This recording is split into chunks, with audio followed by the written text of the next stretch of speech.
ആയുർവേദ ചികിത്സാ കേന്ദ്രങ്ങൾക്ക് കർക്കിടകം പഞ്ഞമാസമല്ല, മറിച്ച് കൊയ്ത്തുകാലമാണ്. കർക്കിടക ചികിത്സയും മരുന്നുകഞ്ഞിയും ഒരുക്കി ആയുർവേദ കേന്ദ്രങ്ങൾ കർക്കിടകത്തെ വരവേറ്റു കഴിഞ്ഞു. പഞ്ചകർമ്മ തെറാപ്പിസ്റ്റുകളുടെയും പാരമ്പര്യ വൈദ്യന്മാരുടെയും ഒക്കെ സഹായം ഇത്തരം ആയുർവേദ കേന്ദ്രങ്ങൾ തേടുന്നു.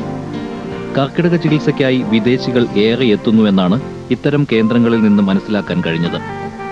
പ്രകൃതിയോട് ഇണങ്ങി നിന്ന് അതിജീവനത്തിനായി കർക്കിടക ചികിത്സയെ ആശ്രയിക്കുന്നു ഇവിടെ എത്തുന്നവർ. പൊതുവെ കർക്കിടക മാസം കേരളത്തിൽ ടൂറിസ്റ്റ് ഓഫ് സീസണായാണ് കരുതപ്പെടുന്നത്. എന്നാൽ കർക്കിടക ചികിത്സയ്ക്ക് കിട്ടിയ വമ്പിച്ച പ്രചാരം ടൂറിസ്റ്റുകളെ ഈ സമയത്തും കേരളത്തിൽ പിടിച്ചു നിർത്തുന്നു. ഇന്റർനെറ്റിലൂടെയും മറ്റും കർക്കിടക ചികിത്സയുടെ മഹിമ ലോകം അറിഞ്ഞു കഴിഞ്ഞു. സ്വദേശികളെക്കാൾ വിദേശികളെ ആകർഷിക്കാൻ തന്നെയാണ് ആയുർവേദ കേന്ദ്രങ്ങളും ശ്രമിക്കാറുള്ളത്. സാധാരണ ഈ ആയുർവേദ ചികിത്സാരീതി ഒരു ചികിത്സാരീതി മാത്രമല്ല, ജീവിതചര്യം കൂടെ. അതിൽ നമുക്ക് എങ്ങനെ ആരോഗ്യം നിലനിർത്താമെന്നതിനെ കുറിച്ചുള്ള വളരെ വിശദമായ പ്രതിപാദനം ആയുർവേദ ഗ്രന്ഥങ്ങളിലുണ്ട്. അതിൽ സ്വസ്ഥവൃത്തത്തിൽ ഉൾപ്പെടുത്തി ദിനചര്യ, അതായത് നമ്മൾ ദിവസം ചെയ്യേണ്ട കാര്യങ്ങൾ, ഋതുചര്യ, ഓരോ സീസണിൽ ചെയ്യേണ്ട കാര്യങ്ങൾ ഇങ്ങനെ വിശദീകരിക്കുന്നു. അതിൽ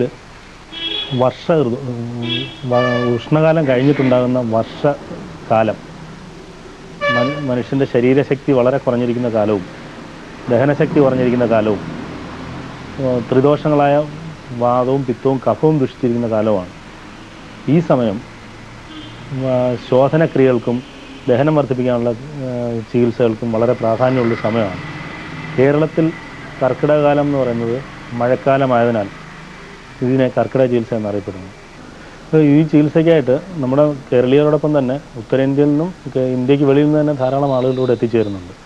അപ്പോൾ അവരൊക്കെ ഇത്തരം ചികിത്സകളെക്കുറിച്ചുള്ള പ്രചരണ പരിപാടികൾ സ്ഥാപനങ്ങളും ഗവൺമെൻറ്റും നടത്തുന്നതിൻ്റെ ഭാഗമായി ശരീരത്തിൽ അടിഞ്ഞുകൂടുന്ന മാലിന്യങ്ങളെ പുറന്തള്ളാനും വീണ്ടും പുതിയൊരു വർഷത്തേക്ക് ഒരു ആരോഗ്യ സമ്പാദനത്തിന് വേണ്ടിയിട്ട് അതിനെക്കുറിച്ച് പഠിച്ചിട്ട് തന്നെയാണ് പലരും എത്തുന്നത്. കർക്കിടകം അവസാനിക്കുന്നതുവരെ ചികിത്സ തേടണം എന്നാണ് പറയാറുള്ളത്. എങ്കിലും ഭാരിച്ച ചെലവ് കാരണം പലരും നീണ്ട ചികിത്സയ്ക്ക് ശ്രമിക്കാറില്ല. അവർക്കായി സുഖചികിത്സാ പാക്കേജുകളുണ്ട്. 7 ദിവസം, 14 ദിവസം, 21 ദിവസം, 28 ദിവസം ഇങ്ങനെയാണ് പാക്കേജുകൾ. ചികിത്സയിൽ പ്രധാനമായുമുള്ളത് സ്നേഹപാനം, അഭ്യംഗം, പിഴിച്ചിൽ, ധാര, ഞവരക്കിഴി, ഇലക്കിഴി, തർപ്പണം, നസ്യം, വസ്തി, വമനം എന്നിവയാണ്. ഇവ കൂടാതെ 6 മുതൽ 64 വരെ ഇനം മരുന്നുകൾ ചേർത്ത കർക്കിടക കഞ്ഞിയും. ഈ കർക്കിടക മാസത്തിൽ ഏറ്റവും അധികം കോപിക്കുന്ന ദോഷം വാതദോഷമാണ്. സ്ത്രീകളെ സംബന്ധിച്ച് സ്ത്രീരോഗങ്ങൾ ഏകദേശം 20ഓളം സ്ത്രീരോഗങ്ങൾ ശാസ്ത്രഗ്രന്ഥങ്ങളിൽ പറയുന്നുണ്ട്. അതിനകത്ത് എല്ലാത്തിലും തന്നെ ഏറ്റവും പ്രാമുഖ്യം വരുന്നത് വാതദോഷത്തിനാണ്. അതുകൊണ്ട് തന്നെ ഈ കർക്കിടക മാസത്തിൽ വാതദോഷത്തെ ശമിപ്പിക്കുന്ന രീതിയിലുള്ള ചികിത്സകൾ ചെയ്യുന്നത് ഏറ്റവും പ്രയോജനകരമായിരിക്കും. കർക്കിടക മാസത്തെ വരവേൽക്കുന്ന ആയുർവേദ കേന്ദ്രങ്ങളിലും കള്ളനാണയങ്ങളുണ്ട്. ധാരാളം കേന്ദ്രങ്ങൾ ഉള്ളതിനാൽ വിദേശികളടക്കം സൂക്ഷിച്ചേ ആയുർവേദ കേന്ദ്രങ്ങൾ തിരഞ്ഞെടുക്കാറുള്ളൂ. ഞങ്ങൾ കാനഡയിലും US UK മിഡിൽ ഈസ്റ്റിലുമൊക്കെ വിവിധ സെമിനാറുകൾ സംഘടിപ്പിക്കുകയും അതിൻ്റെ ഭാഗമായിട്ട് ഒരുപാട് വിദേശീയർ ഇത്തരം ട്രീറ്റ്മെൻറ്റുകൾ തേടി ഇവിടെ എത്തുന്നുണ്ട്.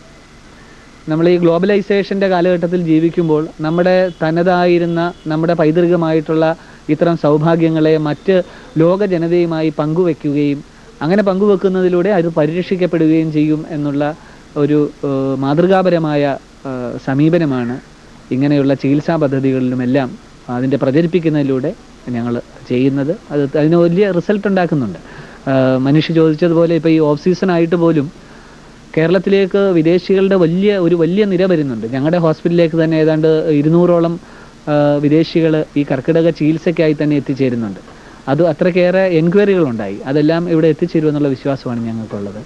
അപ്പോൾ വിദേശ രാജ്യങ്ങളിലെ ജനത ഇത് മനസ്സിലാക്കുകയും ഇത് അനുഭവിക്കുവാൻ ഇവിടെ എത്തിച്ചേരുന്നു എന്നുള്ളത് നമ്മുടെ എല്ലാം കൊണ്ടും നമ്മുടെ ടൂറിസ്റ്റ് മേഖലയ്ക്കാണേലും നമ്മുടെ ആരോഗ്യ മേഖലയ്ക്കാണേലും അതുപോലെ തന്നെ നമ്മുടെ റവന്യൂ ഉണ്ടാകുന്നതിലുമൊക്കെ ഇതൊരു വലിയ ഇതാണ്. പലപ്പോഴും മാർക്കറ്റിങ്ങുമായിട്ട് ബന്ധപ്പെടുത്തി ഇതിനെ പലരും പറയാൻ മടിക്കാറുണ്ട്. സർവീസാണ് ആശുപത്രികൾ പ്രൊവൈഡ് ചെയ്യുന്നെങ്കിൽ പോലും this is definitely bringing revenue to our state as well as to the hospitals and the people associated with it. It really regenerates not only the body but also mind. It's a unique experience one must taken advantage of such a pleasant atmosphere, good people, and also skin glows, starts glowing and all. You come for this monsoon treatment only? Yeah, especially for monsoon treatment packages, I've come here, and it's really wonderful experience. പല ആയുർവേദ കേന്ദ്രങ്ങളിലും ഇപ്പോൾ തന്നെ 1 മാസത്തെ booking ആയി കഴിഞ്ഞു. മറ്റ് കേന്ദ്രങ്ങൾ പ്രചാരണം ഊർജിതമാക്കിയിരിക്കുന്നു.